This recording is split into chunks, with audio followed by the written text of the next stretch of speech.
जमीयत उलेमा ए Hind AM के अध्यक्ष मौलाना अरशद मदनी प्रधानमंत्री नरेंद्र मोदी के उस बयान पर भड़क गए जिसमें प्रधानमंत्री नरेंद्र मोदी ने कहा कि वक्फ कानून का संविधान में कोई स्थान नहीं है। रविवार को उन्होंने पटना में आयोजित संविधान बचाव एवं राष्ट्रीय एकता सम्मेलन में कहा कि कल को तो PM मोदी रोजा, नमाज, जकात और हज पर भी प्रतिबंध लगा देंगे। अरशद मदनी ने प्रधानमंत्री नरेंद्र मोदी के बयान पर हैरानी जताते हुए कहा कि कल वह यह भी कह सकते हैं कि नमाज, रोजा, हज और जकात का उल्लेख संविधान में कहीं नहीं है, इसलिए इन पर प्रतिबंध लगाया जाना चाहिए। उन्होंने कहा, हमें प्रधानमंत्री से इतने कमजोर बयान की उम्मीद नहीं थी। अगर उन्हें इसके बारे में कुछ नहीं पता है तो वह संविधान के जानकार लोगों से इस बारे में जानकारी ले सकते हैं। अरशद मदनी ने दावा किया कि वक्फ संपत्तियों को नष्ट करने और जब्त करने का रास्ता साफ करने वाला यह विधेयक अगर संसद में पेश किया गया तो जमीयत हिंदू, अन्य अल्पसंख्यकों और सभी धर्मनिरपेक्ष विचारधारा वाले लोगों के साथ मिलकर देश भर में इसका विरोध करेगी।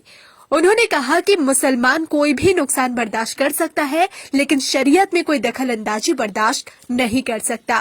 उन्होंने कहा कि प्रधानमंत्री को पता होना चाहिए कि वक्फ इस्लाम का भिन्न अंग है और इसका उल्लेख हदीस में मिलता है, जो हमारे पैगंबर द्वारा कहे गए शब्द है। अरशद मदनी ने कहा कि संविधान में देश के सभी अल्पसंख्यकों को धार्मिक स्वतंत्रता दी गई है और यह वक्फ इस धार्मिक स्वतंत्रता का एक महत्वपूर्ण हिस्सा है। जमीयत प्रमुख ने कहा, यह हमारा धार्मिक मामला है, इसलिए इसकी रक्षा करना और इसे जीवित रखना हमारा धार्मिक कर्तव्य है।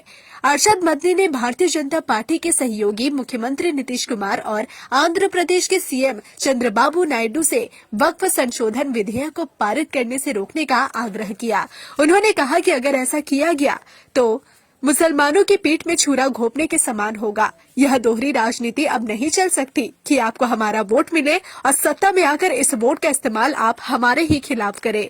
लोकसभा में बीजेपी के पास पूर्ण बहुमत नहीं है और इसे सत्ता में रहने के लिए नीतीश का जनता दल यूनाइटेड यानी JDU और नायडू की तेलुगु देशम पार्टी यानी TDP समेत अन्य दलों के समर्थन की जरूरत है। अरशद मदनी ने असम के मुख्यमंत्री हिमंता बिस्वा शर्मा के बयानों की भी निंदा की। हिमंता बिस्वा शर्मा झारखंड विधानसभा चुनाव के लिए बीजेपी के प्रभारी थे। उन्होंने कहा कि असम के मुख्यमंत्री ने झारखंड में मुसलमानों को घुसपैठिया करार दिया। उन्हें याद रखना चाहिए कि ज्यादातर मुसलमान भारतीय मूल के हैं। आप मुसलमानों में ब्राह्मण, त्यागी और राजपूत पा सकते हैं। अरशद मदनी ने झारखंड में बीजेपी की हार का जिक्र करते हुए कहा कि जो लोग नफरत फैलाने की कोशिश कर रहे थे उन्हें हार का सामना करना पड़ा और यह ऊपर वाले की कृपा है, इसमें कोई संदेह नहीं है। लेकिन हमें यह स्वीकार करना होगा कि हिंदू भी हमारे साथ खड़े दिखे।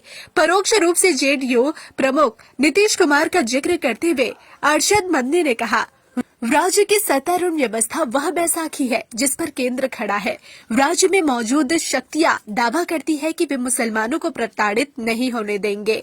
अगर वे खुद को धर्मनिरपेक्ष कहते हैं तो उन्हें इस पर अपनी स्थिति स्पष्ट करनी चाहिए। यदि वे विचलित होते हैं तो मुस्लिम समुदाय को यह निर्णय लेना होगा कि उन पर और भरोसा किया जाए या नहीं।